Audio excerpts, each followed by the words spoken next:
Coming up on today's edition of Locked On Eagles, I want to talk about if this Eagles passing attack can keep all three of A.J. Brown, Dallas Goedert, and Devontae Smith happy with targets. Plus, I want to look at Dallas Goedert, his first 4 years, his trajectory compared to Zach Ertz, what he did in his first 4 years compared to the second contract. Can Goedert match what Ertz did after 2016 when he entered year 5? Plus, the Miami Dolphins got hit bad with a tampering penalty. How does that impact the Eagles long term? It actually impacts the Birds more than you think. All that and more coming up right here on Locked On Eagles. You are Locked On Eagles, your daily Philadelphia Eagles podcast. Part of the Locked On Podcast Network, your team every day.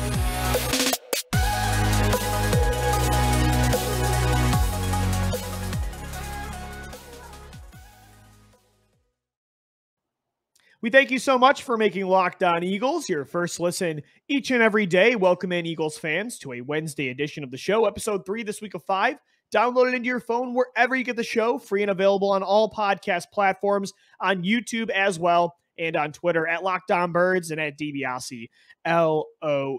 As I said, coming up on today's edition of the podcast, I want to get into the weapons, the big three of A.J. Brown, Devontae Smith, and Dallas Goedert, plus get into Goedert's career trajectory compared to Zach Ertz after the first 4 years of their career. I started to think about this the other day, not only with Goedert, but overall. We did our Stat Questions podcast a couple weeks ago, and I've been reading, some Eagles reporters, I'm not going to name names, but some like to keep stats, training camp stats. And when you look at the target share, started looking at how Jalen Hurts has been targeting A.J. Brown and Dallas Goedert compared to Devontae Smith and the rest of the offense. And it really just got me thinking. We've mentioned on this podcast to death.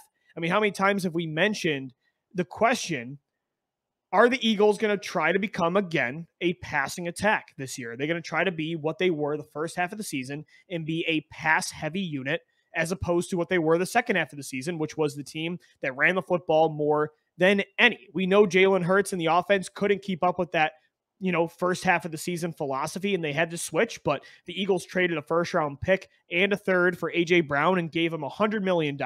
They've invested a second-round pick in a giant contract in Dallas Goedert. They invested a first-round pick in Devontae Smith just 2 years ago. They want to be a pass-heavy, high-volume, high-efficient passing attack.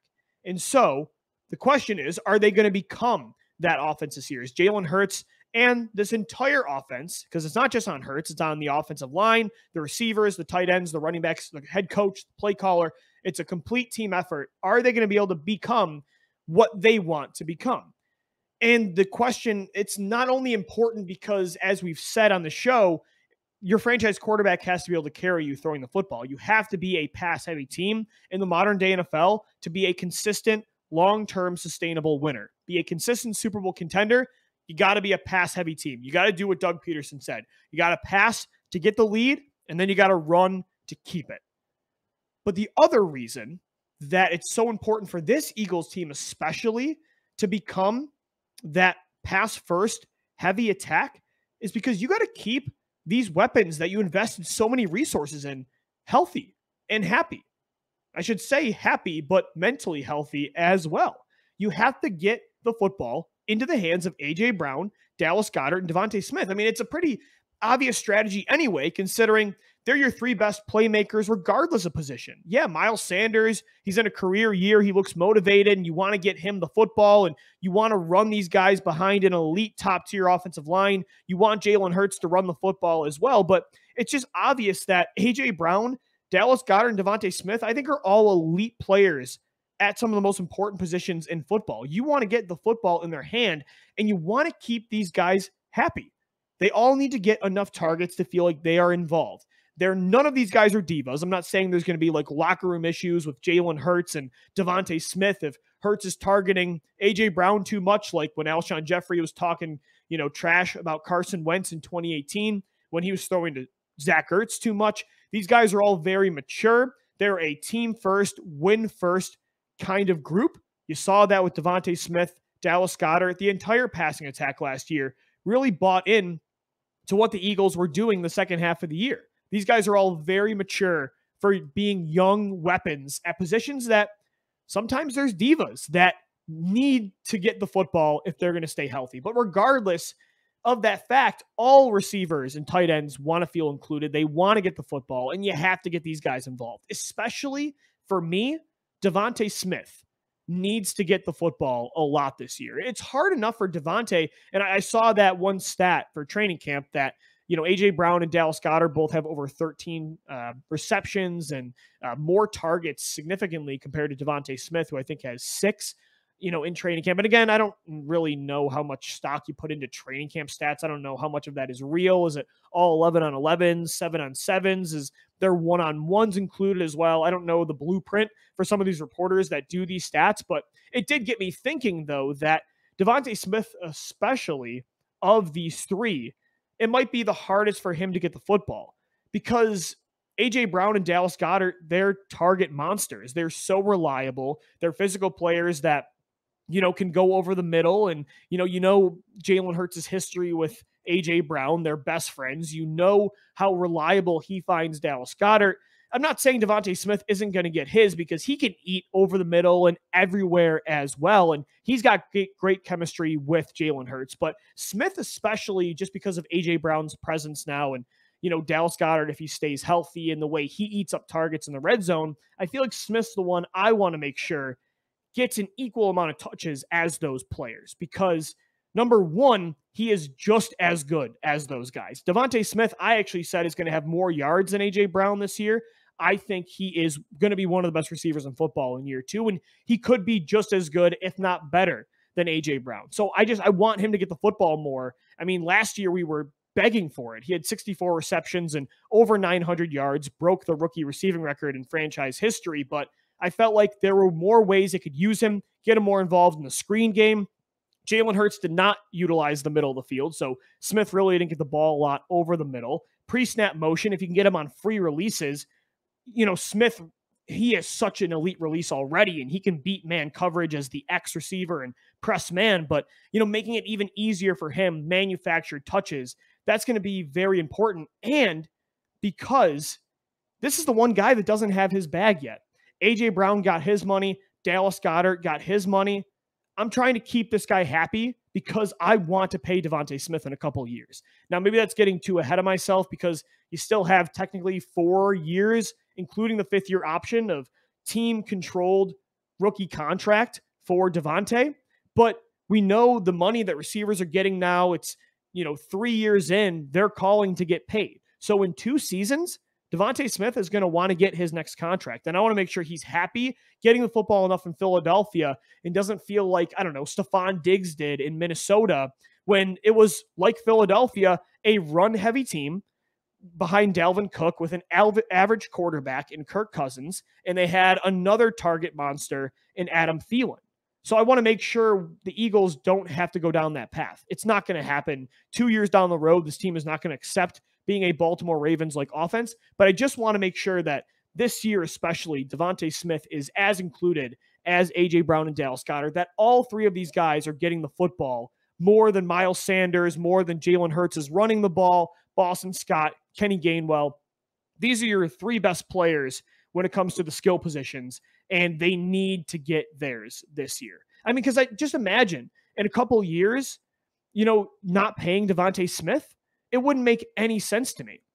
They want to be a passing juggernaut. It would be very redundant. And I felt the same way about, watching what Dallas did this year with trading away Amari Cooper and paying CeeDee Lamb, or they're going to pay CeeDee Lamb.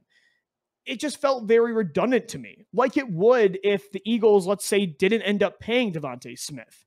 And I think they're going to, but I'm just saying if they didn't, it wouldn't make much sense to spend a 1 on Smith and then get Brown for a 1, only to let 1 go a couple years later. Like, isn't the whole reason you use 2 first-round picks on these 2 guys is to have an advantage of having 2 of the best receivers in the league long-term? If you aren't willing to pay both of those guys, why spend 2 premium assets, 1 really just to replace the other when that guy didn't need to be replaced in the first place? You know what I mean? It's like, why did you trade a first-round pick for Amari Cooper if you're Dallas, and then take CeeDee Lamb in the first round when Amari Cooper was still amazing and was paid? He got his contract, only to utilize that duo for 2 years. That doesn't really make much sense. Like, you didn't need to replace Amari Cooper. If you were going to trade Cooper 2 years later, I would have just took an edge rusher or something else if I was Dallas with that Lamb pick. I justify drafting a second receiver that can also be a top receiver in football. You want 2 top-tier guys at this position long-term. It just feels redundant, though, when you end up then replacing one with the other. So Devontae Smith, I'm assuming the Eagles are going to want to give a contract to. Got to keep him healthy. Got to keep Dallas Goedert healthy. I should say happy with all of these guys and healthy. You can tell my mind is at health because it's the Philadelphia Eagles and it's receiver, and I still get 2019 and 2018 nightmares with the health of these positions. But got to keep these guys happy. Smith, Goedert, and Brown. And the way you do that is having Jalen Hurts take that step this year as a passer and making sure you are increasing your volume as a passing offense. All right, guys, I want to get into coming up next a little more talk about Dallas Goedert. I thought about this the other day because Goddard's entering year 5. He's got his second contract. He's one of the best tight ends in football. And I wanted to compare it to Zach Ertz's career trajectory. What was Ertz doing after year 4 when he got his second contract? How do the stats compare the first 4 years of these two, their careers? What did Ertz do after? Should we expect Goedert to, match that production that Ertz had in that second contract lifespan? I want to get into it coming up next right here on Locked On Eagles. Hey guys, today's episode of Locked On Eagles is sponsored by BetterHelp. What BetterHelp does really hits home for me personally and my co-host Gino Camilleri as well. Life has thrown us all curveballs, especially over the last few years, and it seemed like a couple years ago, for me personally, every month threw me a different harder curveball than the one before. And I've always struggled personally with severe anxiety, and my mental health really got out of control a couple years ago when some other personal stuff outside of the pandemic were really hitting me. And luckily, I finally had the courage to step up and talk to somebody about what I needed help with. And thank God I did that. It's so important to show up for yourself, but it's also important to have others show up for you as well. That's where BetterHelp does come in. BetterHelp Online Therapy will assess your needs and can match you with your own licensed professional therapist in less than 48 hours. I've been seeing a therapist now for about 2.5 years, and it's changed, honestly, the way I think, the way I go about crisis and stressful situations. It's made me more of a patient person with not only myself, but with others. It's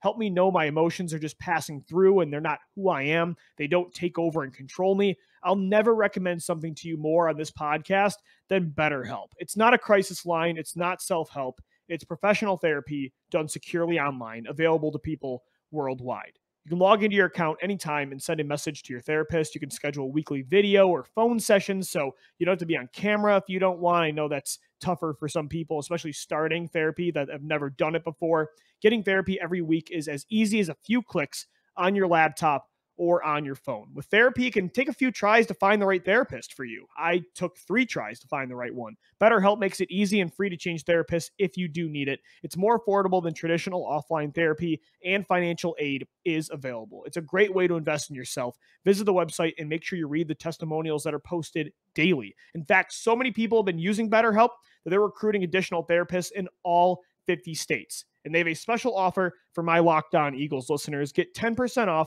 your first month at BetterHelp.com/LockedOn. That's 10% off your first month of online therapy at BetterHelp.com/LockedOn. We thank BetterHelp so much for sponsoring Locked On Eagles today.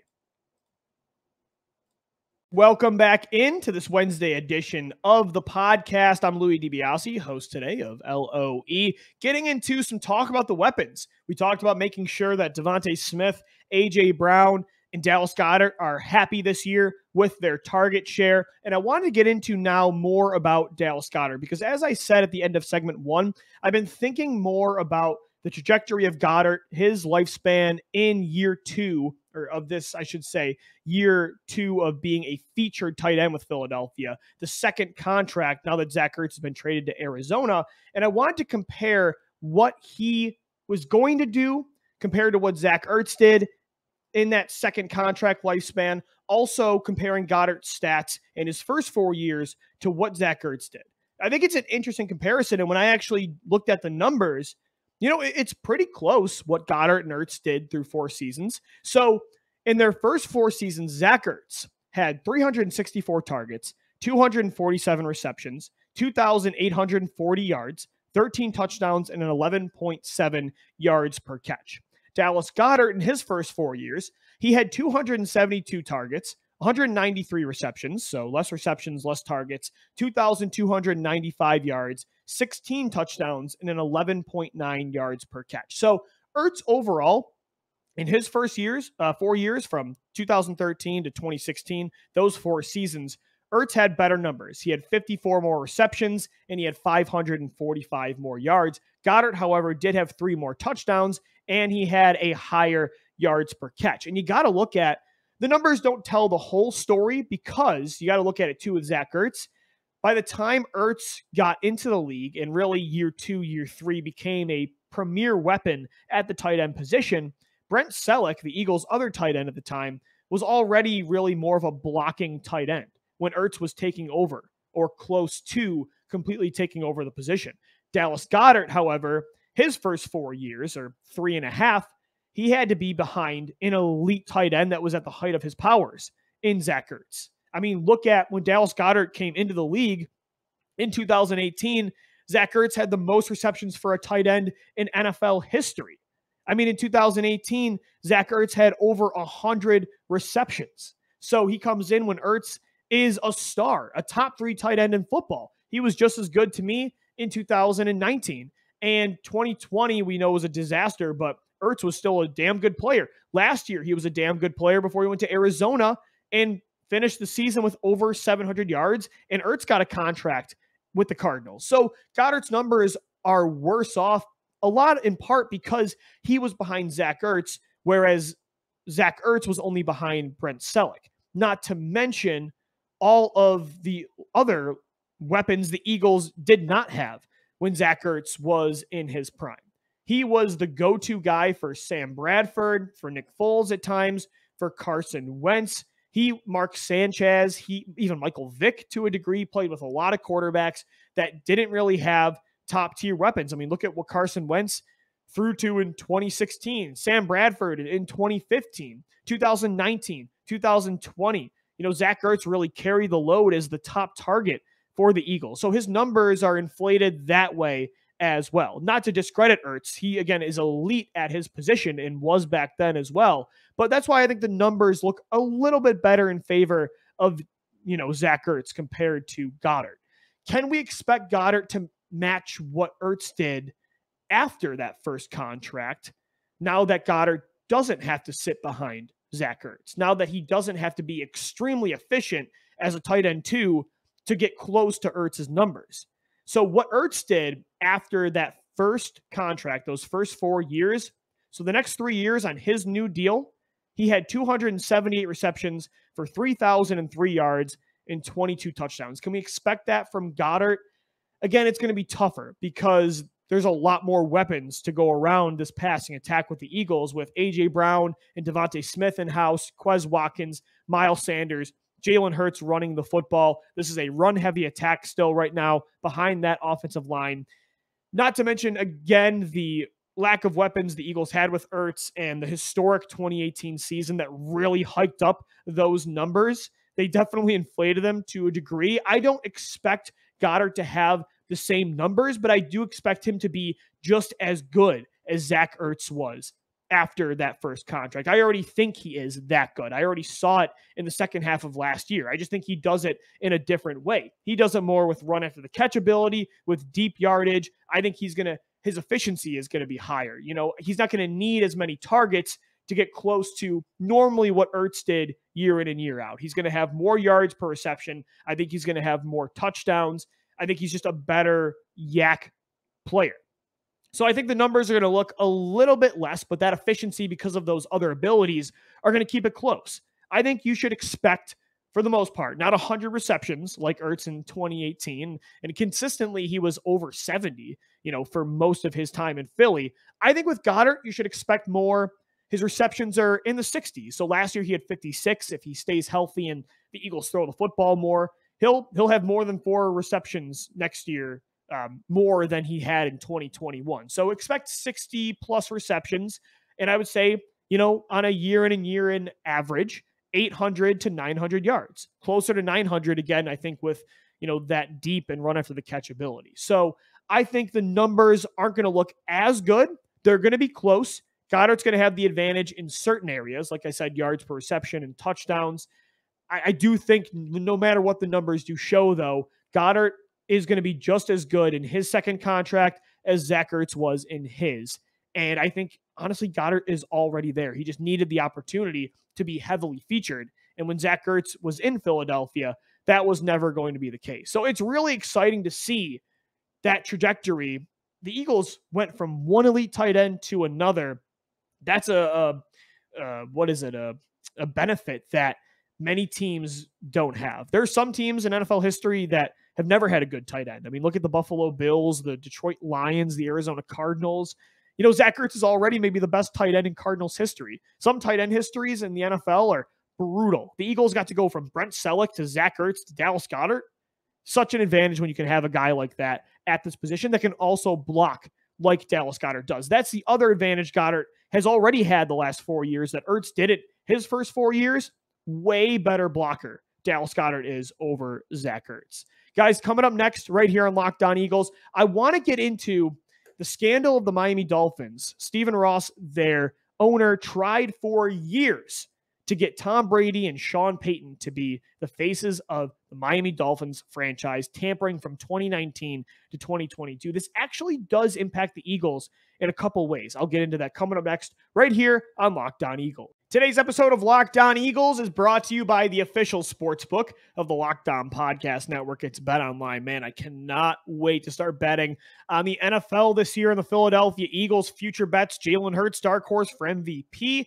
I probably won't put my money on that, but you could. Maybe Nakobe Dean as a dark horse for the Defensive Rookie of the Year award, or Jordan Davis, MVP, Rookies of the Year, Comeback Player, in-game props and lines, all at BetOnline. And you can also bet on the Philadelphia Phillies right now, who just came out of the trade deadline and got a big win today.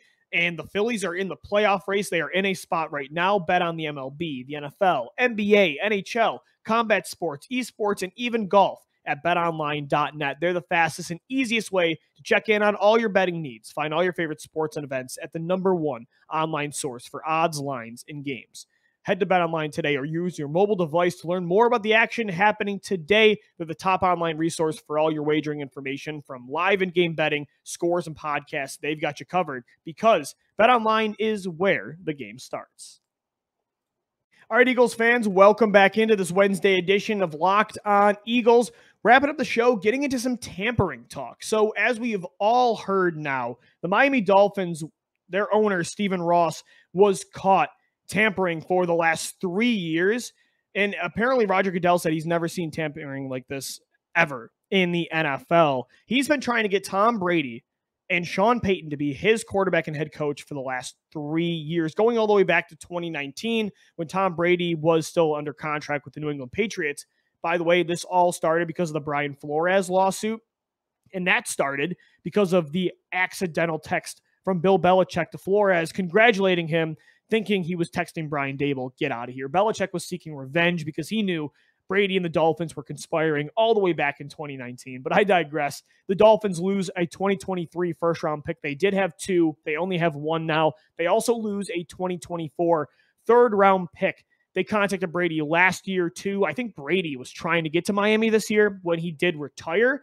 I think he was going to try to retire and then force his way over to Miami.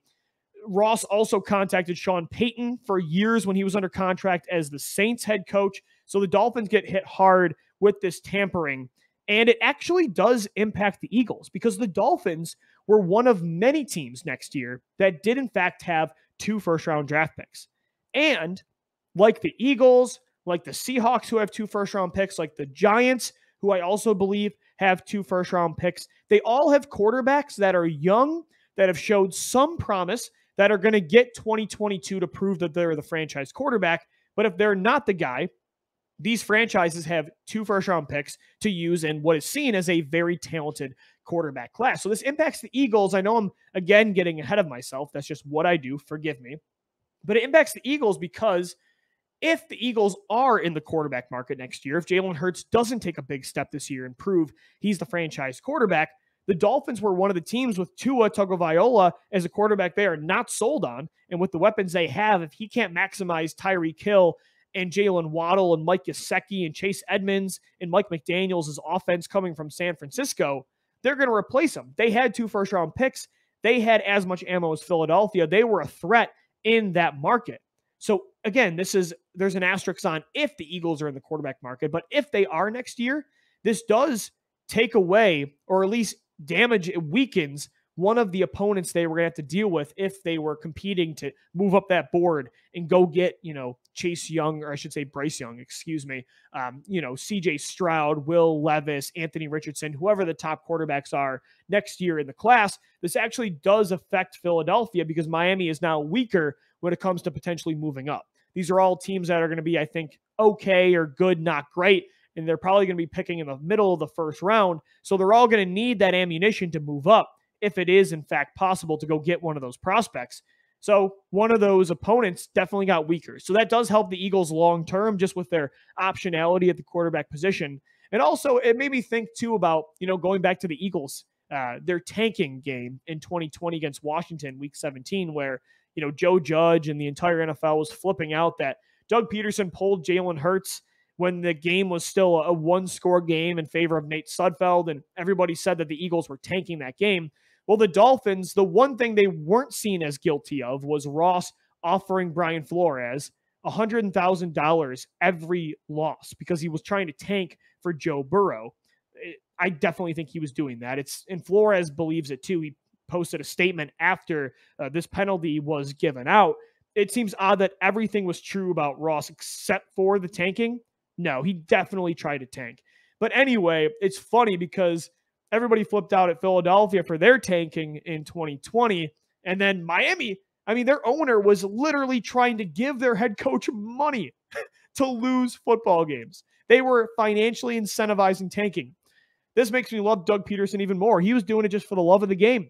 He was doing it for the love of the birds and for the love of Nate Studfeld, I should say. But I thought that was really interesting. I love a good scandal in the NFL when it doesn't involve Philadelphia, and I was sick of all the Deshaun Watson stuff, so it was nice to have some more NFL crimes as a change of pace. So it does impact the Eagles, though. It weakens Miami, and they could be in the quarterback class next year. I hope Philadelphia isn't, and this is all a moot point, but you always got to look long-term at this position and explore every scenario that could transpire.